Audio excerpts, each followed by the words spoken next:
তো আপনাদের আগের ভিডিওতে আমি বলেছিলাম যে আমি নবদ্বীপে ছিলাম দোল উৎসবে মাসির বাড়িতে।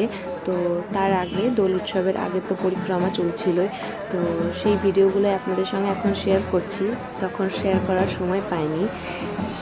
তো আপনাদের কথা বলতে ভুলে গেছি একটা কথা, যে এরকম নগর পরিক্রমাতে বিদেশিরাও আসেন, তো ওনারা আগে পরিক্রমা করে চলে যান, তারপরে লোকালের লোকজন পরিক্রমায় বেরোন। আমিও এবারে তাদেরকে দেখতে পাইনি, কিন্তু কিছু কিছু পরিক্রমার মধ্যে কিছু কিছু বিদেশি ছিলেন, মানে এক দুজন এরকম ছিলেন, এর থেকে বেশি ছিলেন না। কিন্তু আগের বছর যখন এসেছিলাম তখন অনেক মানে একটা দল দেখেছিলাম বিদেশিদের পরিক্রমাতে। তো যাই হোক, আপনারা এই ভিডিওটা দেখুন, আপনাদেরও ভালো লাগবে। আর গানটাও খুব সুন্দর করছি, আপনারা শুনুন, দেখুন, আমাকে কমেন্টে অবশ্যই জানাবেন। রাধে রাধে।